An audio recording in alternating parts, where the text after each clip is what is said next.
Hello students, video शुरू करने से पहले प्लीज चैनल को लाइक, शेयर और सब्सक्राइब जरूर करें।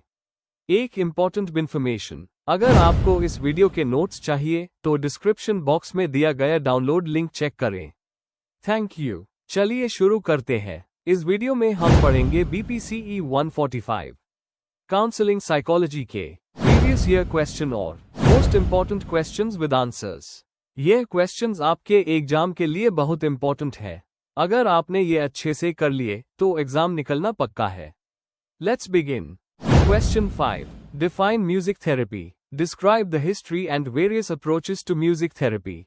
क्वेश्चन एक्सप्लेनेशन, इस क्वेश्चन में हमें सबसे पहले म्यूजिक थेरेपी को डिफाइन करना है, फिर उसका हिस्ट्री बताना है, कैसे एंशिएंट टाइम से लेकर मॉडर्न ईरा तक डेवलप हुई, और फाइनली अलग अलग अप्रोचेस या methods of music therapy explain करने हैं। आंसर। इंट्रोडक्शन। म्यूजिक थेरेपी एक क्लिनिकल और साइंटिफिक प्रैक्टिस है जिसमें म्यूजिक का यूज थेरेप्यूटिक गोल्स अचीव करने के लिए किया जाता है। ये सिर्फ गाना सुनना नहीं है, बल्कि एक स्ट्रक्चर्ड ट्रीटमेंट प्रोसेस है जो ट्रेन्ड थेरेपिस्ट करता है। इस आंसर में हम डेफिनेशन, हिस्ट्री और different approaches of music therapy cover करेंगे। साइकोलॉजी, न्यूरोसाइंस और कल्चरल प्रैक्टिसेस सबने इस थेरेपी के डेवलपमेंट में बड़ा रोल प्ले किया है। Main body. 1. Definition of music therapy. Music therapy का मतलब है म्यूजिक इंटरवेंशंस का इस्तेमाल थेरेप्यूटिक रिलेशनशिप के अंदर क्लाइंट्स के गोल्स अचीव करने के लिए। ये एक्टिव मेथड्स जैसे गाना, इंस्ट्रूमेंट बजाना, कंपोज करना और रिसेप्टिव मेथड्स सिर्फ म्यूजिक सुनना दोनों यूज करता है।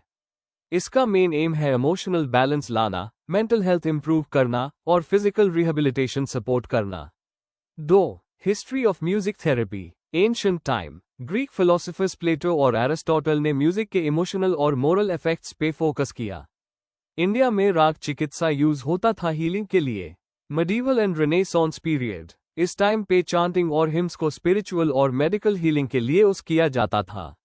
मॉडर्न ईरा, 18 to 19 सेंचुरी में डॉक्टर्स ने नोटिस किया कि म्यूजिक पेशेंट्स के बिहेवियर और इमोशंस पे पॉजिटिव इम्पैक्ट डालता है। वर्ल्ड वॉर्स, इंजर्ड सोल्जर्स के रिहेबिलिटेशन के लिए म्यूजिक का यूज हुआ। इसी time music therapy professional discipline के रूप में इमर्ज हुई। टुडे अब म्यूजिक थेरेपी एक एविडेंस बेस्ड डिसिप्लिन है जो साइकोलॉजी और न्यूरोसाइंस के साथ इंटीग्रेट होती है। 3. Approaches to music therapy. Psychodynamic approach, Freud और साइकोएनालिसिस के बेस पे इम्प्रोवाइज्ड म्यूजिक के थ्रू अनकॉन्शियस इमोशन समझे जाते हैं। ह्यूमनिस्टिक अप्रोच, सेल्फ ग्रोथ और क्रिएटिविटी पे फोकस करता है। क्लाइंट खुद अपनी पसंद का म्यूजिक चूज करता है जो उसके इमोशंस को एक्सप्रेस करे। बिहेवियरल अप्रोच, लर्निंग और कंडीशनिंग के प्रिंसिपल्स पे बेस्ड है, जैसे ऑटिज्म वाले बच्चों को कम्युनिकेशन इंप्रूव करने के लिए रिदमिक गेम्स यूज करना। Neurologic music therapy NMT, brain और नर्वस सिस्टम के प्रिंसिपल्स पे बेस्ड। स्ट्रोक पेशेंट्स को स्पीच इंप्रूव करने के लिए सिंगिंग एक्सरसाइजेस कराई जाती है। Cognitive behavioural music therapy CBT के साथ म्यूजिक कंबाइन होता है। एग्जाम्पल, क्लाइंट्स को अपने नेगेटिव थॉट्स को सॉन्ग्स लिखकर चैलेंज करना। कल्चरल इंडिजिनस अप्रोचेस, जैसे इंडियन रैगस या अफ्रीकन ड्रमिंग जो कम्युनिटी और स्पिरिचुअलिटी को स्ट्रेंथन करते हैं। 4. Applications and benefits. Mental health के लिए एंजाइटी, स्ट्रेस और डिप्रेशन कम होता है। मेडिकल यूज, पार्किंसंस और अफेजिया पेशेंट्स के लिए बेनिफिशियल है। एजुकेशन, स्पेशल नीड्स चिल्ड्रन के लिए हेल्पफुल है। ग्रुप थेरेपी, कम्युनिकेशन और एम्पैथी इंप्रूव करता है। कंक्लूजन, तो ओवरऑल म्यूजिक थेरेपी एक बहुत ही पावरफुल थेरेपी है जो आर्ट और साइंस दोनों को मिलाकर हीलिंग प्रोवाइड करती है। एंशिएंट कल्चर से लेकर मॉडर्न न्यूरोसाइंस तक इस थेरेपी ने अपना स्ट्रॉन्ग बेस बनाया है। हर अप्रोच, साइकोडायनामिक, ह्यूमनिस्टिक, बिहेवियरल या न्यूरोलॉजिक, अपने यूनिक बेनिफिट्स देती है। आज के टाइम में ये हॉस्पिटल्स, स्कूल्स और काउंसलिंग सेंटर्स में एक्टिवली यूज होती है, जो म्यूजिक की यूनिवर्सल हीलिंग पावर को दिखाती है। If you need the notes of this video, there's a download link in the description box. Be sure to check it out. Thank you. Question 6. Discuss the basic concepts and therapeutic effect of dance and movement therapy, DMT. Question explanation. इस question में हमें dance and movement therapy DMT के basic concept समझने हैं और ये therapy किस तरह से क्लाइंट के लिए फायदेमंद होती है, उसके थेरेप्यूटिक इफेक्ट्स के थ्रू एक्सप्लेन करना है। Answer. Introduction. Dance and movement therapy DMT एक ऐसी साइकोथेरेपी है जिसमें डांस और बॉडी मूवमेंट का यूज किया जाता है इमोशनल, कॉग्निटिव, फिजिकल और सोशल ग्रोथ के लिए। यह इस प्रिंसिपल पर बेस्ड है कि माइंड और बॉडी डीपली कनेक्टेड होते हैं और मूवमेंट्स हमारे इनर फीलिंग्स को रिफ्लेक्ट करते हैं। मैरियान चेज जैसे पायनियर्स ने DMT को प्रोफेशनल थेरेपी बनाने में इंपॉर्टेंट रोल प्ले किया। इस आंसर में हम DMT के कॉन्सेप्ट्स और उसके थेरेप्यूटिक बेनिफिट्स डिटेल में समझेंगे। Main body. 1. Basic concepts of dance and movement therapy. Mind body connection. DMT कहता है कि हमारे साइकोलॉजिकल इश्यूज बॉडी में भी रिफ्लेक्ट होते हैं और मूवमेंट से उन्हें रिलीज किया जा सकता है। Movement as communication. जब वर्ड्स कम पद जाते हैं तो गेस्चर्स, रिदम और पोस्चर से फीलिंग्स एक्सप्रेस होती है। Holistic healing. यह थेरेपी इमोशनल, फिजिकल और सोशल वेलबींग को एक साथ इंप्रूव करती है। Therapist client relationship. थेरेपिस्ट और क्लाइंट के बीच ट्रस्ट और रैपो बिल्ड होता है शेयर्ड मूवमेंट के थ्रू। Symbolic movement. कुछ मूवमेंट्स अनकॉन्शियस फीलिंग्स को सिंबॉलिकली रिप्रेजेंट करते हैं। 2. Techniques used in DMT mirroring. Therapist client की मूवमेंट्स कॉपी करता है ताकि एम्पैथी और कनेक्शन डेवलप हो।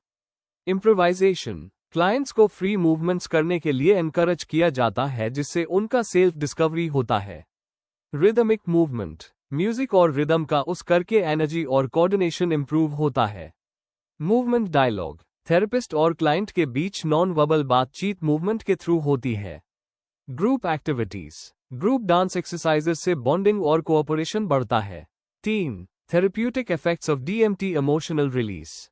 क्लाइंट्स अपना गुस्सा, दुख या एंजाइटी मूवमेंट के थ्रू निकल पाते हैं। Self awareness. अपने बॉडी और इमोशंस के प्रति अवेयरनेस बढ़ती है। Stress reduction. रिलैक्स्ड और रिदमिक मूवमेंट स्ट्रेस कम करते हैं। Communication skills. स्पेशली उन लोगों के लिए जिन्होंने ट्रॉमा फेस किया है, नॉन वर्बल एक्सप्रेशन हेल्पफुल होता है। Cognitive benefits. कंसंट्रेशन और मेमोरी बेटर होती है। Social benefits. ग्रुप सेशंस में कोऑपरेशन और एम्पैथी इंप्रूव होता है। 4. Applications and case examples. Mental health. Depression, anxiety, PTSD और स्किज़ोफ्रेनिया के पेशेंट्स के लिए यूजफुल है। एग्जाम्पल, वॉर वेटरन्स PTSD से कोप करने के लिए DMT यूज करते हैं। Children with autism. उनकी सोशल और इमोशनल एक्सप्रेशन इंप्रूव होती है। एल्डरली, डिमेंशिया पेशेंट्स के लिए मेमोरी और मूड बेटर होता है। Medical settings. क्रॉनिक पेन और मोटर स्किल्स इंप्रूव करने में हेल्पफुल है। Community work. Rehabilitation centres, schools और NGO में भी DMT का यूज होता है। Conclusion. Overall, dance and movement therapy एक यूनिक और पावरफुल थेरेपी है जो बॉडी और माइंड के कनेक्शन को हील करती है। यह नॉन वर्बल एक्सप्रेशन के जरिए इमोशनल रिलीज, सेल्फ अवेयरनेस और सोशल स्किल्स को एनहांस करती है। थेरेपी से इंडिविजुअल्स अपने इनर वर्ल्ड को समझ पाते हैं और पर्सनल ग्रोथ अचीव करते हैं। If you need the notes of this video, there's a download link in the description box. Be sure to check it out. Thank you. Question 7. Describe various indigenous approaches to counseling. Question explanation. इस question में हमें बताना है कि counselling के indigenous यानी पारंपरिक और देसी तरीके कौन से होते हैं। इसमें योग, मेडिटेशन, आयुर्वेदा, स्पिरिचुअल काउंसलिंग और कम्युनिटी बेस्ड काउंसलिंग जैसे अप्रोचेस को डिटेल में एक्सप्लेन करना है। आंसर। इंट्रोडक्शन। इंडिजिनस अप्रोचेस का मतलब है वो पारंपरिक और सांस्कृतिक तरीके जो इंसान की मेंटल, इमोशनल और सोशल प्रॉब्लम्स को सॉल्व करने के लिए उस होते हैं। वेस्टर्न काउंसलिंग मॉडल्स के अलावा इंडिया में अपनी पुरानी ट्रेडिशंस है जैसे योग, ध्यान, आयुर्वेदा, धार्मिक काउंसलिंग और परिवार, कम्युनिटी काउंसलिंग। इन अप्रोचेस का मेन फोकस होलिस्टिक हीलिंग और बैलेंस बनाना होता है। आगे हम इनको डिटेल में समझेंगे। Main body. 1. योग और मेडिटेशन काउंसलिंग के रूप में। योग सिर्फ एक्सरसाइज नहीं है बल्कि एक पूरा सिस्टम है जो बॉडी, माइंड और स्पिरिट को बैलेंस करता है।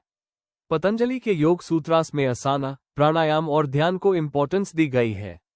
मेडिटेशन से स्ट्रेस कंट्रोल होता है, फोकस बढ़ता है और इमोशंस मैनेज करने में मदद मिलती है। एग्जाम्पल, आज के काउंसलिंग सेंटर्स में योग सेशंस एंजाइटी और डिप्रेशन के ट्रीटमेंट में इंक्लूड किए जा रहे हैं। 2. आयुर्वेद और होलिस्टिक हीलिंग। आयुर्वेदा हेल्थ को वाटर, पित्त और कफ के बैलेंस के रूप में देखता है। काउंसलिंग इसमें डाइट, लाइफस्टाइल और पर्सनैलिटी के बेसिस पर होती है। हर्बल रेमेडीज और सात्विक लाइफस्टाइल फॉलो करना इमोशनल बैलेंस के लिए जरूरी माना जाता है। एग्जाम्पल, स्ट्रेस और इंसोम्निया के लिए आयुर्वेदिक काउंसलिंग बहुत होती है। 3. धार्मिक और स्पिरिचुअल काउंसलिंग। इंडिया में रिलीजन और स्पिरिचुअलिटी लोगों के जीवन का एक इंटीग्रल हिस्सा है। प्रीस्ट्स, मंक्स और गुरुज काउंसलिंग देते हैं।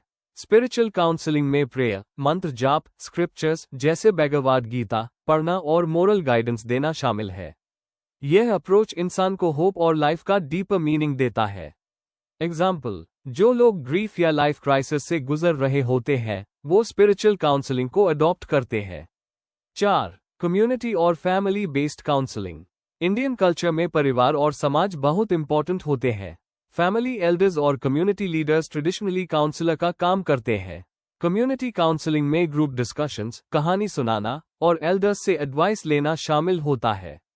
एग्जाम्पल, विलेज पंचायत या फैमिली एल्डर्स शादीशुदा कपल्स के डिस्प्यूट्स सॉल्व करने में मदद करते हैं। 5.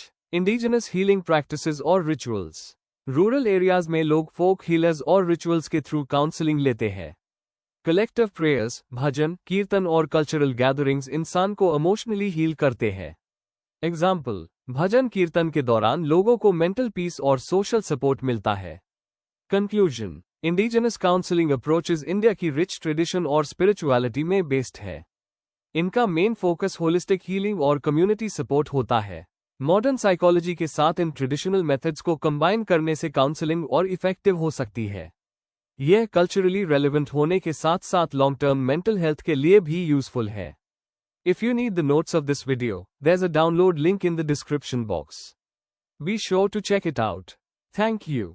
Question 8. Write short notes on the following in about 200 words each. A. Counseling at different stages of education. B. Minution structural family therapy.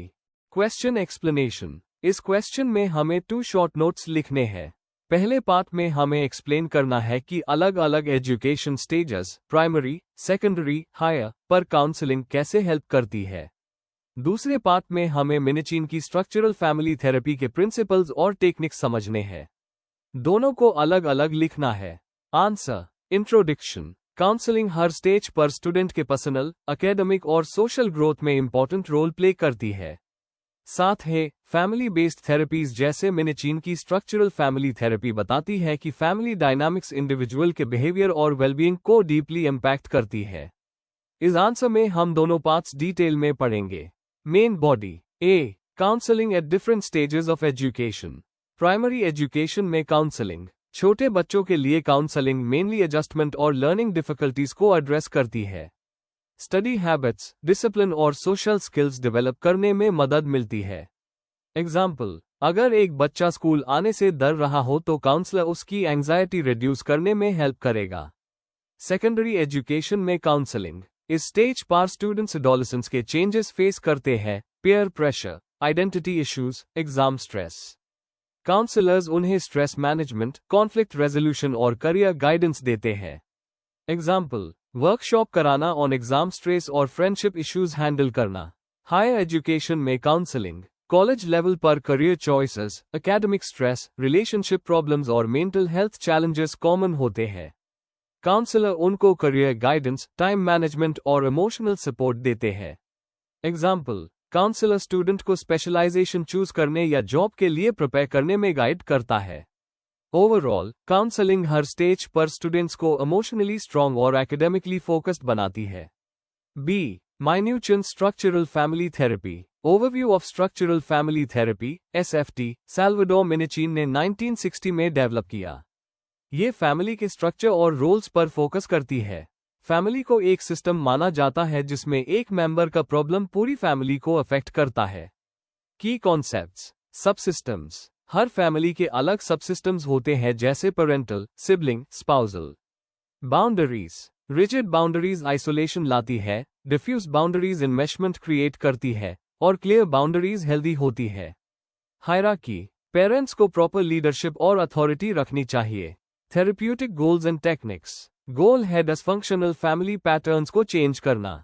Techniques जैसे joining, therapist family के साथ रैपो बनाता है। एनैक्टमेंट, फैमिली अपने इंटरैक्शंस रोल प्ले करती है और restructuring unhealthy patterns को चेंज करना।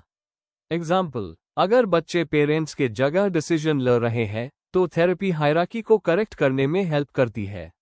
ओवरऑल, यह थेरेपी फैमिली इंटरैक्शंस को रिस्ट्रक्चर करके हर मेंबर की वेलबीइंग इंप्रूव करती है। कंक्लूजन, समिंग अप, काउंसलिंग हर एजुकेशनल स्टेज पर स्टूडेंट्स को लाइफ चैलेंजेस के लिए प्रिपेयर करती है और उनकी ग्रोथ सपोर्ट करती है। दूसरी तरफ मिनेचिन की स्ट्रक्चरल फैमिली थेरेपी फैमिली को एक हेल्दी सिस्टम बनाती है जहां रोल्स और बाउंड्रीज सही तरीके से फॉलो होते हैं। दोनों ही चीजें दिखाती हैं कि इंसान की वेलबीइंग सपोर्टिव सिस्टम्स, स्कूल और फैमिली पर डिपेंड करती है। Before we end, please like, share and subscribe the channel for more such study materials and one important information, अगर आपको नोट्स चाहिए तो डिस्क्रिप्शन बॉक्स में डाउनलोड लिंक दिया हुआ है, जरूर चेक करें। Thank you.